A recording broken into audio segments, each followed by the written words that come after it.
Hello and welcome to Agents of Nonprofit. My name is Alexander Lapa, and I'm here to speak with everyday superheroes helping nonprofits using technology. Today I'm joined by Brooke Richie Babbage to talk about starting a nonprofit and the early days of nonprofits. Brooke, welcome to the show. Hi, Alex. I'm really excited to be here. So the first question I love to ask right out of the gates is, what is your superhero origin story? That is to say, how did you get started working with nonprofits? Absolutely. I love origin stories. So I've always worked with nonprofits. I actually was one of those kids growing up who knew I wanted to do social justice work pretty early, like 10, and figured out also pretty early that for me, the way to do that was going to be working with nonprofits. I started as a nonprofit attorney, actually, working in New York City. I got a fellowship after law school and graduate school to work with teen parents to basically protect their rights to go to college, even when they were receiving subsidies from the government. And so the sort of intersection of social justice and working with communities and working with nonprofits has always just been something, I don't know, that's been very meaningful to me.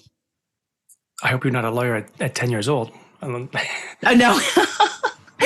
No, actually, my first introduction to nonprofits at 10 was we had a community center in my town in Michigan, and it was a nonprofit community center. And I really wanted to work with younger kids. I guess I didn't realize at that age how young I myself was. And so I designed a theater camp for toddlers, like 3 and 4 year olds. And they hired me, which now in retrospect, I realize was not what I thought it was at the time. But at the time, they said they were hiring me as a counselor in training to do theater with these little kids. And I was hooked. I was like, this is great. I get to work in community. I get to work with other people. I get to make their lives brighter. So it really did start pretty young for me. Yeah, counselor in training at 10, that's actually quite impressive. You must have been able to convey already that you were able to take on a lot of responsibility. I think having an 8 year old, almost 9 year old, I think I'm probably what I remember as having been a counselor in training is probably more like they just had a program for young kids who also built their capacity to work with younger kids, as opposed to actually being given some responsibility over toddlers. Right, but if I were to compare it to my niece and nephew who are about the same age, 10 and 13, like they're focused on, at the moment at least, themselves a bit too much, in my opinion. Hopefully that'll change in the near future, but it's not so much outward as it is inward. So that's great that you actually, they started so young too. Actually, it's a rare story. Most of my guests end up falling into nonprofits at some point in their career. It's not very often where from a very young age, they know that this is where they want to be. I think a lot of that had to do with my parents. Both of them were very active in social justice work in different ways. I mean, my father was a corporate attorney, but had started his career as an anti poverty attorney in New York and was very explicit about, and is to this day very explicit about his belief that we all have a responsibility to leave the world better than it was when we got here. And my mom ran a nonprofit, started a nonprofit, ran a nonprofit, was always involved in politics. So giving back, really leveraging privilege to support those who don't have as much as you have, figuring out what the problems in our world are and what role you want to play in solving them. That was just always baked into the sort of DNA of our family. That's lovely. Oh, that's really, really lovely to hear. Okay, I know we can talk Mhm. much more about that, but let's try to start talking about this because I'm really excited about this topic. It's rare that we actually talk about Yeah. what it's like and some of the challenges of starting a nonprofit in these early days. So I'm curious to know, as a first question, let's say there's a person out there who's thinking about starting a nonprofit, but maybe doesn't know if it's a good idea or not. What would be the criteria that you would suggest or recommend or follow to say, given what you're seeing and how you think you can input or contribute to the community, it would be a good idea to start a nonprofit versus, it's great that you want to contribute. Maybe it's better for you to join an existing nonprofit as opposed to creating your own. Like, how would you make that kind of determination? That is an excellent question. I think the main thing that I would say to start with is first, be really clear about what the problem is that you're solving and be clear that it is a problem. I think research, asking questions, really exploring the extent to which the problem that you're seeing is experienced as a problem by a community, by a group of people. And then the next step is actually looking to see if there are organizations already addressing that problem. I think that a lot of founders skip that second step, right? I think that, and I, having started a nonprofit, absolutely remember this. There is an urgency to what you're seeing, right? You're seeing a problem that you really want to solve, and what you want to do is get started right away solving that problem, right? Start a new program, build a new program. But my advice, if you're going to start something new, is make sure that what you're doing isn't duplicative, right? The very first thing you should do is a landscape scan. And some of that is talking to the people and the communities that you believe are experiencing the problem you're seeing to understand the extent to which there is urgency, there's true urgency, right? It really is a problem that needs to be fixed. And the second part of that landscape scan is who else is addressing this and in what ways is it being addressed? And I would actually venture to say more often than is acted upon, new nonprofits probably would have been better off as programs, partners with existing nonprofits. I don't think we have to start a nonprofit to solve a problem. So I'm really glad you asked that question. And I would gather that based on what you're trying to achieve, what your problem you're trying to solve, it would also make sense to, when you do your analysis, to look locally or nationally, right? If there's a problem that you think can be solved by not being physically close to where you are, then you kind of have to open your radar to make sure you include other organizations across the country versus something that you see very locally as an issue, and therefore probably your search scan will be much more local.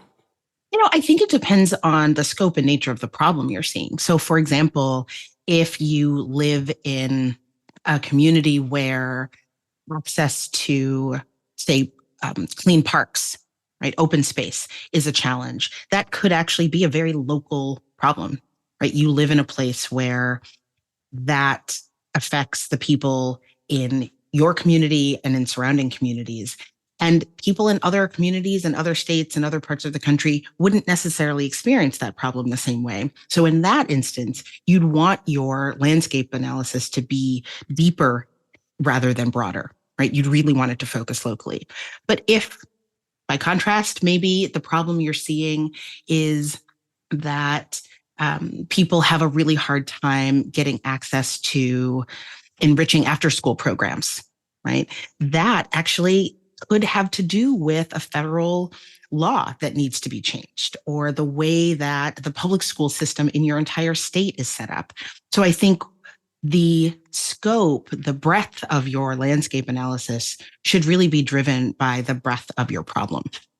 Diving deeper into that park problem, though, is that if there's already an organization, let's say somewhere else in your state, if you're in the US, or your province, if you're a Canadian, that doesn't necessarily cover the park you have in mind, but it covers other parks in a several hundred miles, kilometers away. Would it make sense to join them and just include that park that you're thinking of? Or saying, because it's so local, I do want something local or more local, and build a nonprofit that way? I think in that instance, probably starting local makes the most sense. If, for example, you were to realize that there is a nonprofit, a statewide nonprofit that has as its mission making park space available in every community across the state, it makes a lot of sense to partner with them because they actually have as a mission solving the problem you want to solve. They may not know about your local community park or lack thereof. And so you have to bring the local problem to their attention, but they have identified as a mission solving the problem you've identified. But if you look around and you realize there is a statewide nonprofit that is trying to get access to or create access to local parks for people that live in rural communities and you live in an urban community, actually partnering with you or your sort of addressing the problem you've identified in your urban community would be off mission for them. So that it wouldn't make sense for you to sort of fold yourself into what they're doing. So I think to your point, as you're doing your landscape analysis, part of what you're looking at is, are there organizations already addressing this problem?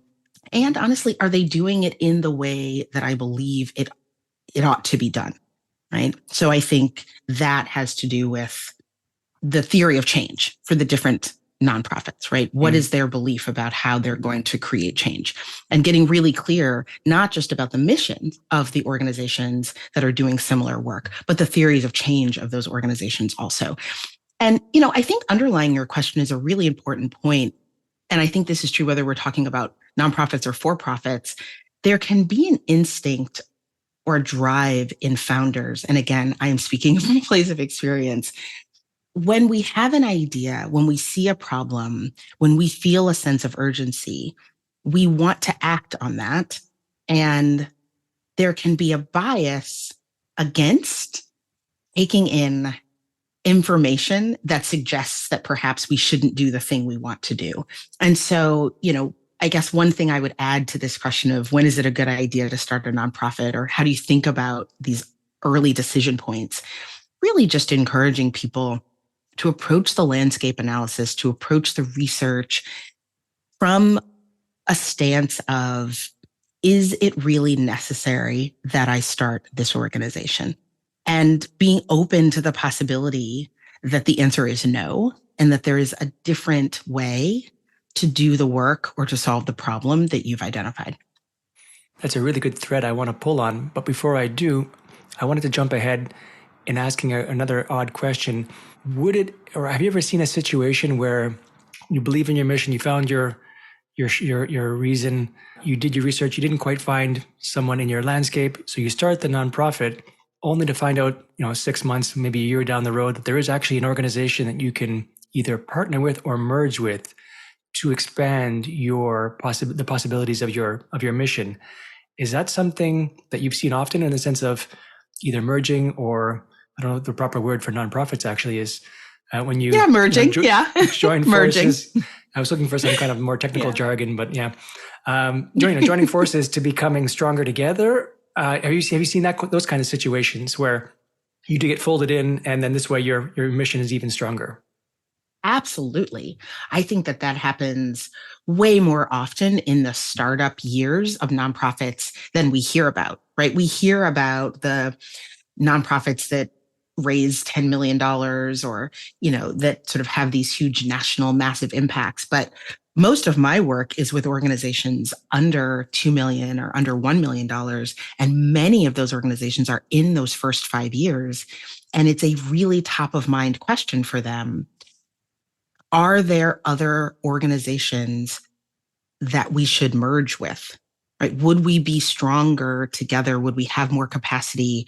Would we sort of achieve this North Star end goal, this mission, solve this problem that we want to solve better together? That's a really frequent question that early year founders are asking themselves. Because that kind of addresses then the concern that you didn't do sufficient research on your landscaping, and that, yes, you should definitely do the landscaping, but if you don't, it's okay, because you do have the possibility at some point in the future, if everything else is aligned, the mission is aligned, and you believe in the way that they're doing and running their organization, that there is that possibility of joining forces. So I'm happy to hear that can mitigate that kind of risk. Oh, 100%. And I think, people should start from the assumption that they're going to miss something in their landscape analysis, that you're going to learn over the first year, 2 years, 5 years of an organization's life. You're going to learn so much more. There's going to be so much more depth to your partnerships, to your relationships.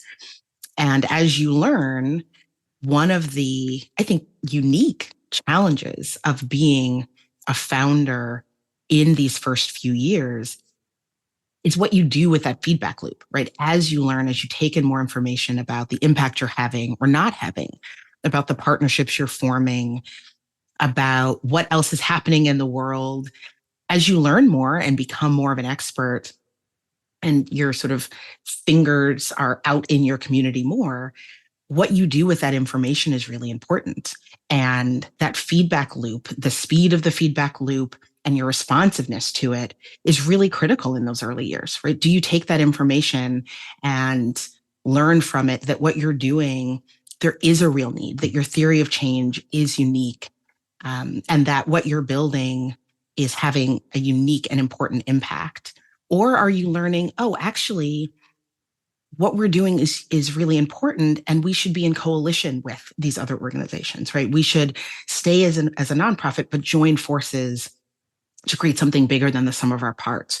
Or are we learning that actually we're draining resources from solving the problem we're trying to solve because what we're doing is actually duplicative in this way, or one of our programs is duplicative of other programs in this way? You're gonna know way more about those things 3 years in than you will even after the most extensive landscape analysis 6 months in.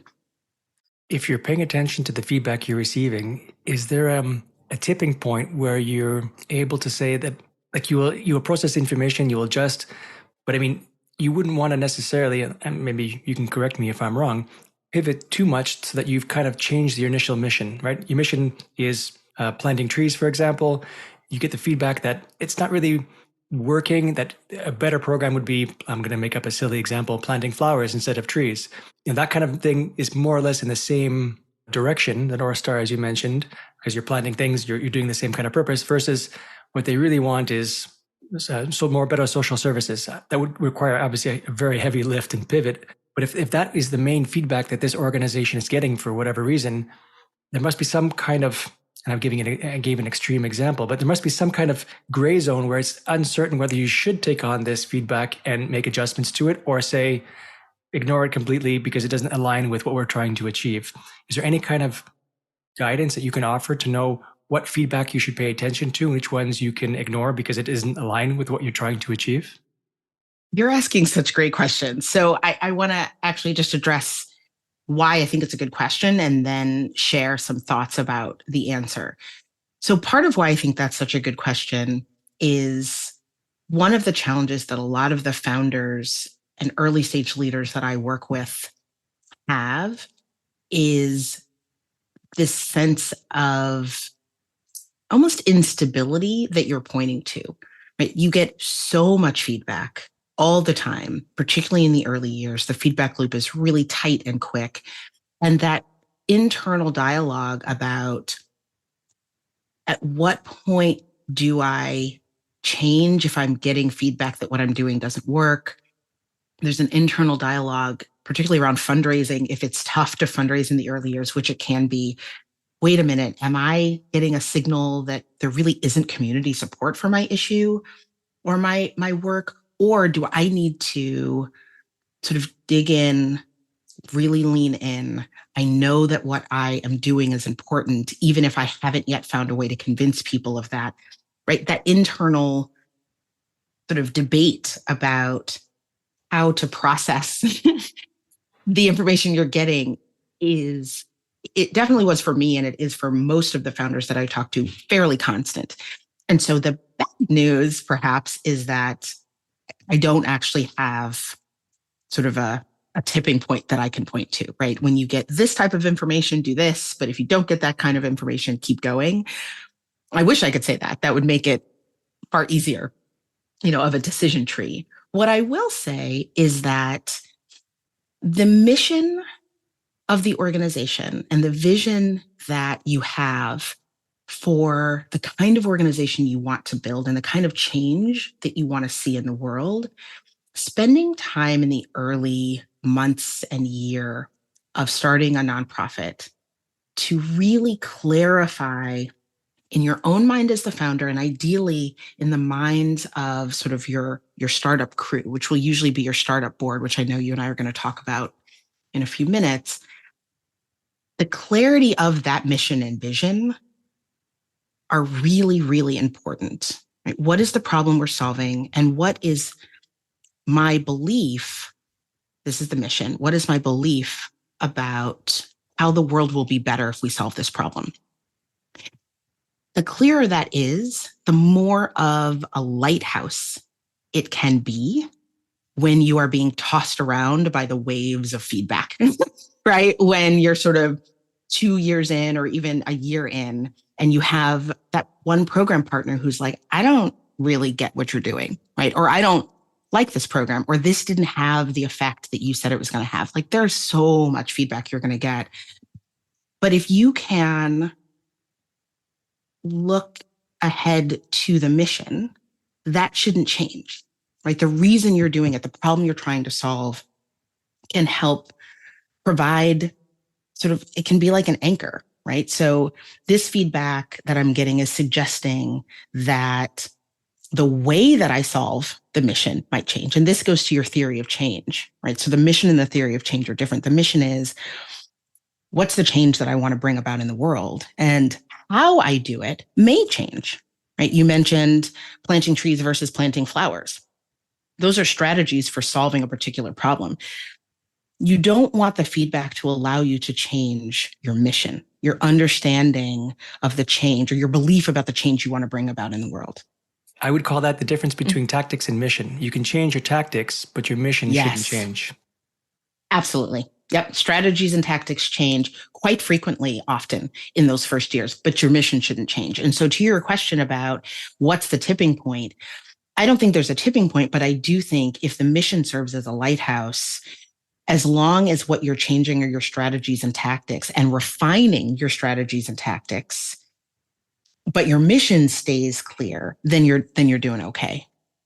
In continuing with the ship references, because I love it, it must be really difficult actually staying the course in rough waters, right? As you're getting this feedback and coming in waves, you have your lighthouse or your North Star to keep you going, but it'd be really challenging. And maybe we can jump to that next, is the idea of having someone or some people helping you stay the course, right? And I guess that would be, you tell me, but I would see that as a board of directors, someone who are advisors to make sure that the decisions that the executive director is making for the nonprofit is still in line with the mission.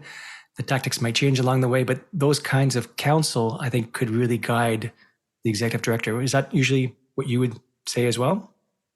Absolutely. I think one thing that's really important for folks to think about if they're sort of in the early stages of nonprofit formation is that a startup board, and what we often come to understand about a governance board, right? The kinds of boards of directors that we see for bigger organizations, those are really two different beasts. They serve different purposes. They're going to be made up of different people. They're really different. A startup board is exactly what you said, Alex. It is ideally a group of passionate advisors, people who are willing to roll up their sleeves and sit alongside the founder as counsel, as co-researchers, as thought partners, as strategic advisors, people who are going to help craft this mission, this theory of change, who are going to help analyze and interpret the feedback that's being received. So that first startup board ideally are people who the founder trusts. This is why we often call it a friends and family board. They're people that the founder can talk to openly, because the first few years, there's a lot you're not going to know. And so having a group of people that you feel very comfortable going to and saying, I don't actually know the answer here, right? Or I don't know how to solve this problem, or I don't know how to do this next thing.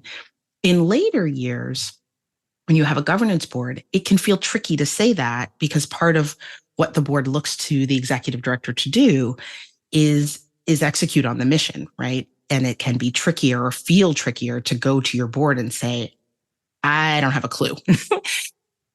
But in the early years, that is a big part of why you want a board. This is your crew that is getting this organization off the ground with you. And in some instances, these are people who are even serving as early staff. And you can't see me, but I'm putting staff in quotes because they're unpaid people doing, real work for the organization, financial modeling, budgeting, marketing plans, partnership development, biz dev, things like that. If the startup board is mostly friends and family, or commonly friends and family, I guess that's pretty easy or easier to find. What would you give for advice for people who are then looking for a more official board of directors? Is there some kind of application process, or do you see that a lot of the startup board gets promoted to a board of directors, or is there another way to find these great individuals?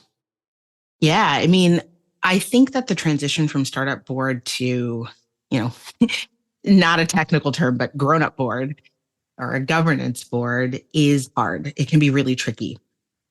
And what I usually recommend is that organizations that are at the point where they're sort of at the end of or nearing the end of their initial startup phase, that they have an official transition off of the startup board for people who are on the startup board. So when you are just starting and you're asking people to be on your startup board, I always recommend asking for a year or an 18-month commitment, a time boxed commitment.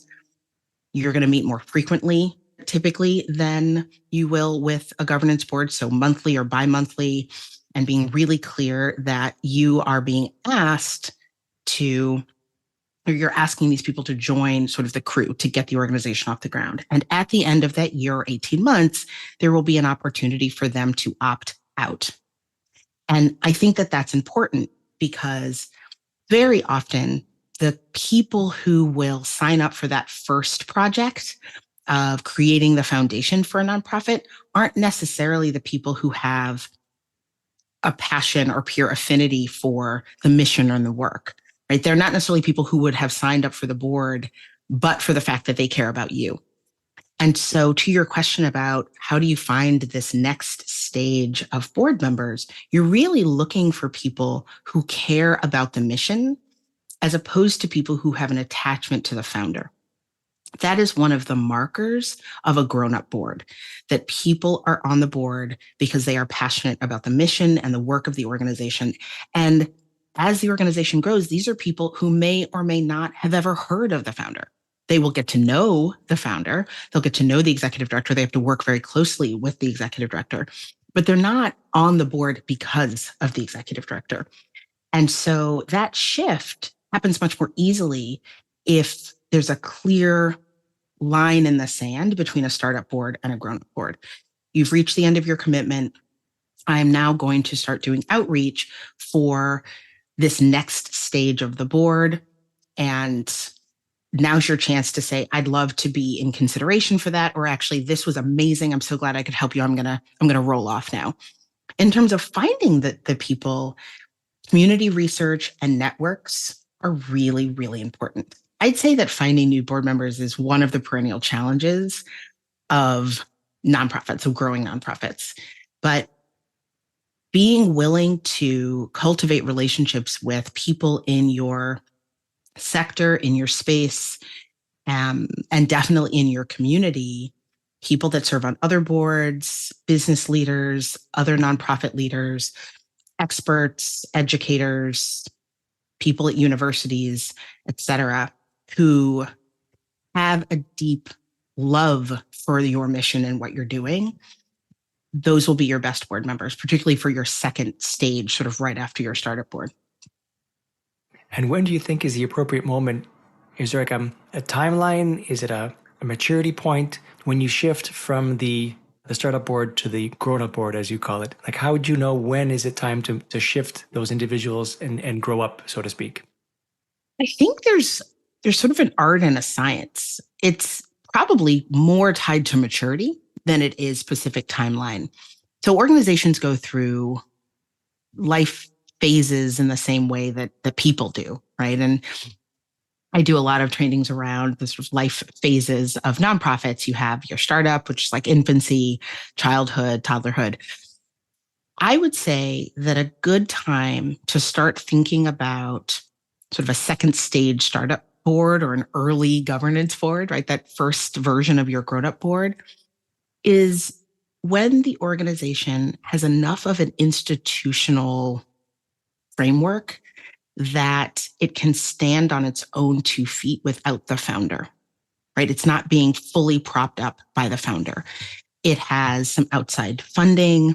It has at least a little bit of staff infrastructure that isn't the board, right? That aren't board members doing all of the staff work. It has programs that are working, right, where there's actual impact being created.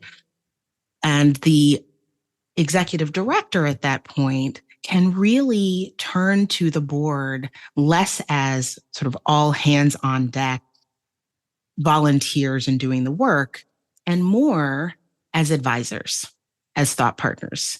Hey, I am thinking about how to expand to a new community, or I'm really thinking about how to restructure, the impact for this program. What are your thoughts? And really turning to the board members as advisors. That's more what a grown-up board does.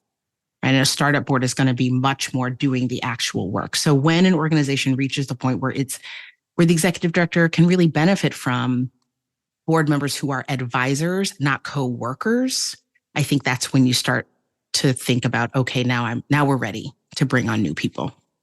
Yeah, that makes sense. And would you say that there's a difference between a board of directors and a general advisory council? Are those two names synonymous, or are they overlap a little bit in terms of functionality or offering to the great nonprofit? Question. Yeah. No, so there's a difference. I mean, board members should be advisors, but they have a fiduciary responsibility or legal and financial responsibility to protect the mission and the health of the organization. I think it's also really important, and I think this is really great in your startup early years, to also have an advisory council. Mm-hmm. An advisory council is looser. It's structured, right? So you are asking people to serve as advisors, but they don't have a fiduciary responsibility, right? They don't need director and officers insurance. There's no legal or financial relationship that they have to the organization. But they have raised their hands to say, we are available to you as advisors. And the way that any organization, but definitely in those early years, can benefit from a structured advisory council in addition to a board of directors. And so you have your board of directors who, roll up their sleeves, doing the work with you. What's our mission? What's our theory of change? How do we communicate? What's our budget? All of that foundational stuff you're doing with your board. As you grow, and to the earlier part of our conversation about feedback, as you get feedback about gaps in your understanding, for example, about your program impact or about your sector or about some issue that is relevant to growing your organization, that's an excellent time to reach out to experts in your community, in your field, in your sector, and say, this is an aspect of the work of this organization or growing this organization that I do not know a lot about, and my board does not know a lot about. Would you agree to be an advisor? And so as an example, when I was growing my organization a number of years ago, one of the areas that I did not have a lot of expertise around was partnering with for-profit corporations and small businesses. And that was something that we were getting feedback, particularly in a funding space, that partnerships with for-profit businesses, particularly small startups, could be really beneficial to us. And I didn't know how to do that. And so I formed a small business advisory council, basically people who were tech founders of small businesses, founders of SaaS companies, just different kinds of for-profit companies that might be interested in the work we were doing. They weren't on my board of directors, but they were people who understood from the perspective of their sector how to partner with nonprofits, that I could basically just call up and pick their brain and have them help me develop a strategy. So I had a 6-person advisory council for about 2.5 years, and it was really helpful. And they just sort of sat alongside the board of directors and served a particular function in that way. That makes total sense. And then I guess to round out the people who are part of that initial startup board, I imagine that they could be, if they're not converted to the grown-up board or advisors, they could then be part of the staff, as you mentioned, which leads me actually to another question. And I know this is a typical challenge that some nonprofits have, especially in those early years, is finding people to do the good work and of course, before them, the nonprofit has a lot of revenue because of fundraising or whatnot, grants. Is there any advice that you can give to nonprofits who are having challenges finding people to do the good work so that everything isn't on the shoulders of the founder? Absolutely.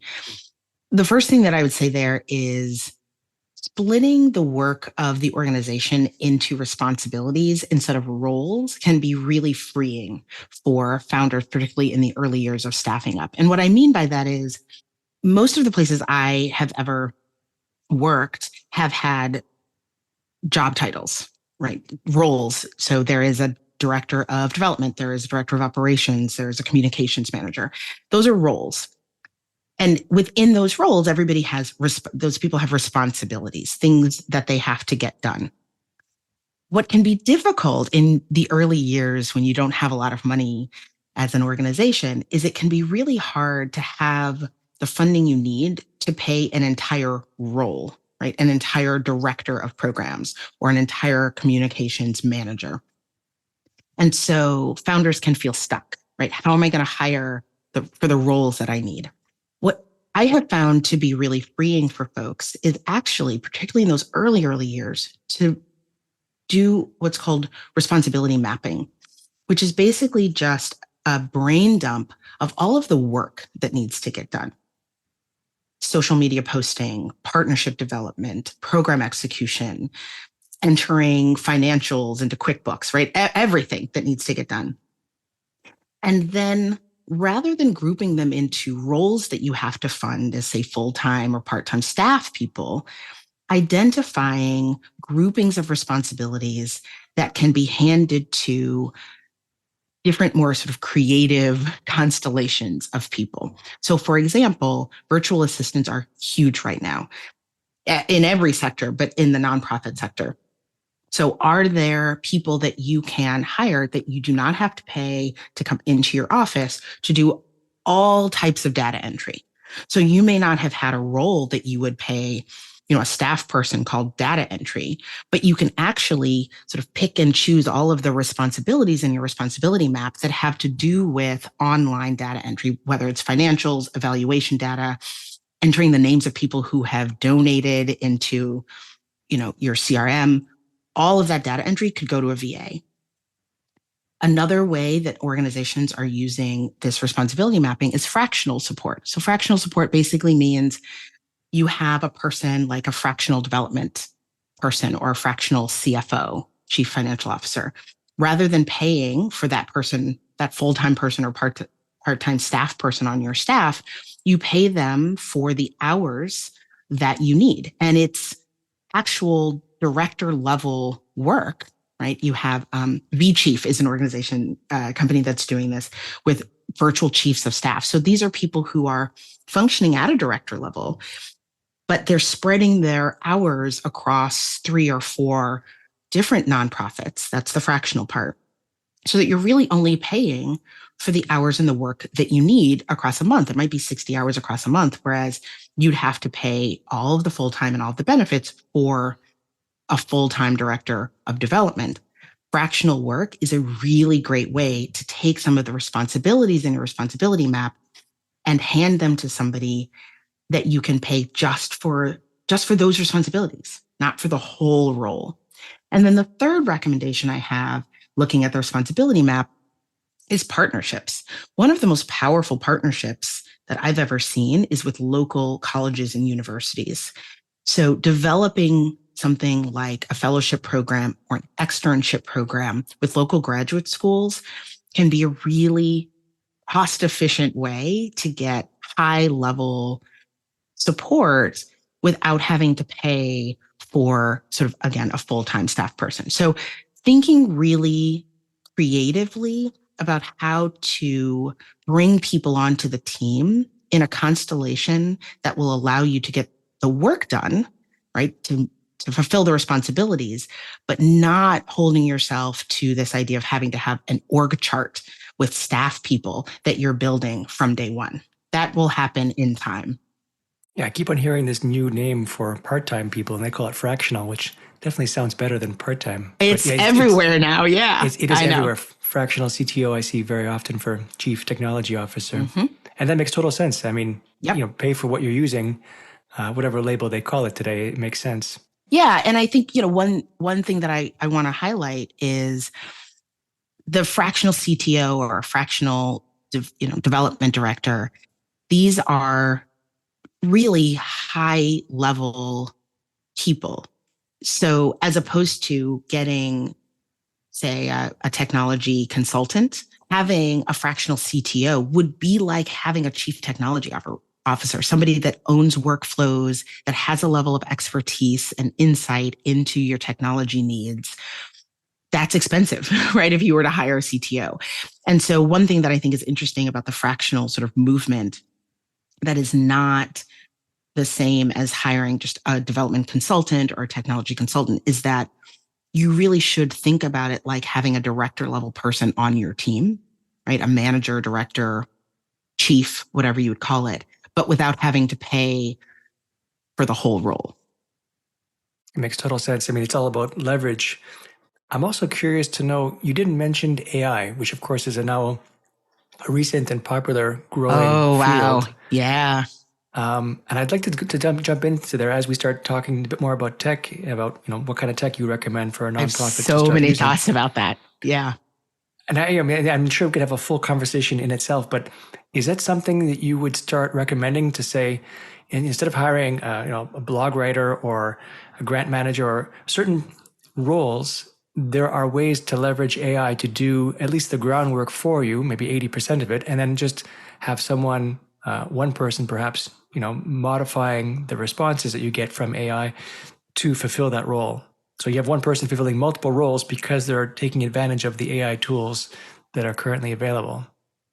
So I just did a training about this for the folks in my accelerator program yesterday. I was a little bit late to in particular, ChatGPT is one type of AI, late to the game because it felt a little overwhelming. And I think a lot of the questions that I've gotten in the nonprofit sector have been, a lot of people are talking about AI in the for-profit sector, right? AI for marketing purposes or AI using terminology that can feel unfamiliar in our sector. But I I think that, again, just focusing on ChatGPT for a moment, the power of an AI tool as a junior copywriter, as a thought partner around things like donor research. So one of the things that we did in this training was we took the mission of one of the organizations in my accelerator and had a quote unquote conversation with ChatGPT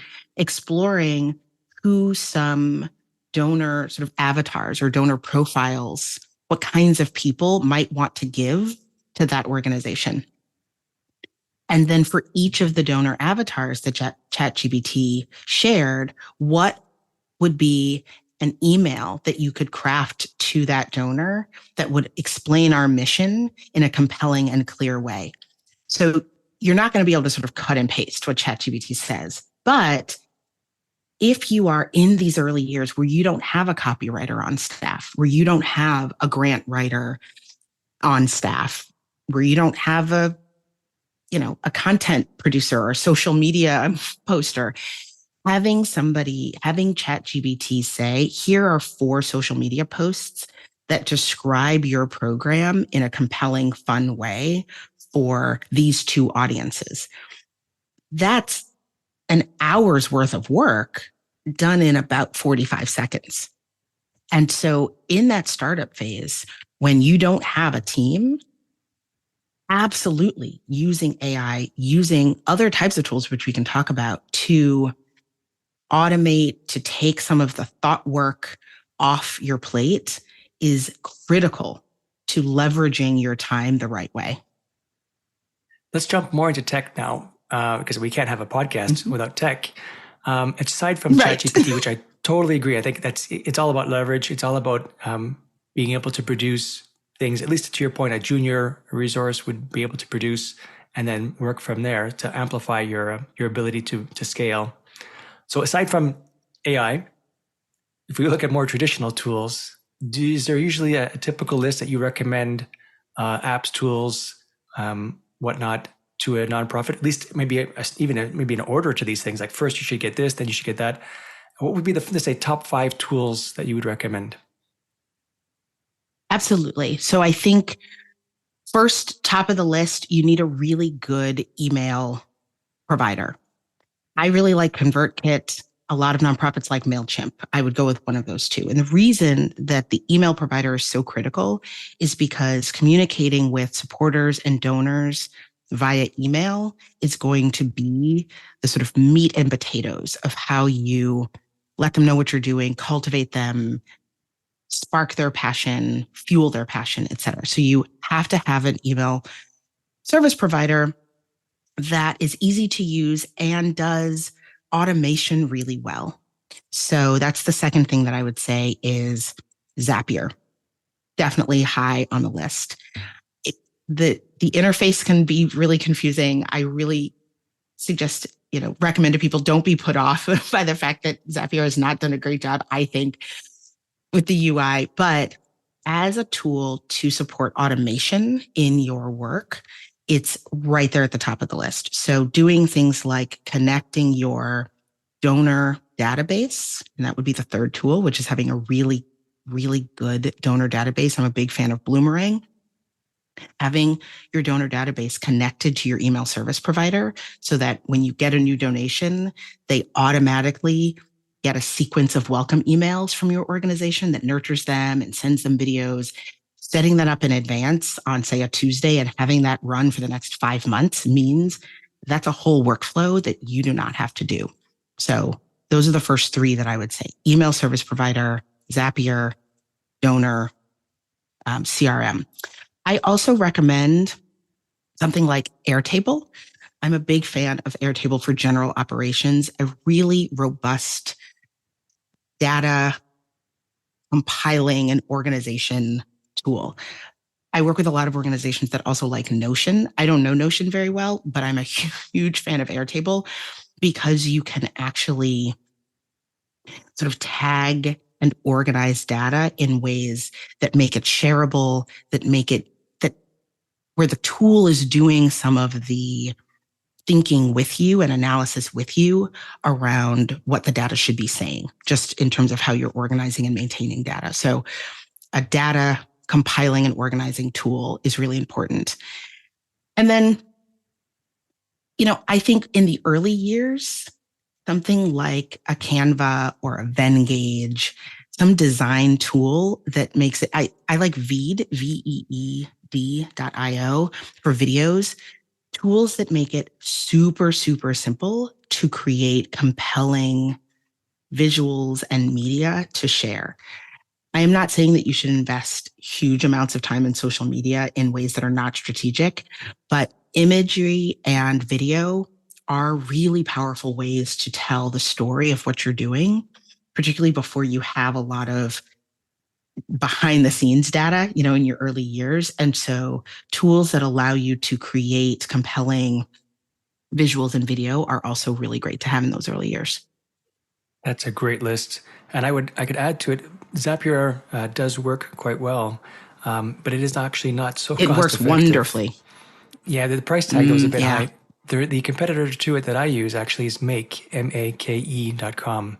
I used to be go by a different name, and you still need a bit of, again, the UI is not as awesome as it could be, just like Zapier, but it's a fraction of the price that does 80% of the exact same thing. So that's another alternative you could look at instead of Zapier. Love it. But definitely some tool that allows for the connection of different systems. Exactly. Yeah, because you want to automate things so you don't make any kind of data error mistakes or forget to do things or leverage. It's all about using leverage. Awesome. Exactly. So there's a lot that we covered. There's a lot more, I'm sure we could cover. Maybe our audience members have questions for you. So where can people find more about you online and get in touch if they do have follow-up questions? So I'm really active on LinkedIn. You can find me, Brooke Richie Babbage, on LinkedIn. That's my primary platform of choice. I post a lot. I share a lot of resources. And for folks that have questions, they can always reach me at brooke@brookerichiebabbage.com, which is my primary email. You also have a program, right? The Launch Lab, How to Start a Nonprofit. Is that something that Yes, I do. Yes. Please share that as well. Great. So if you go to resources.brookerichiebabbage.com, nonprofit launch lab. The launch lab is a membership program for startups, for nonprofit founders.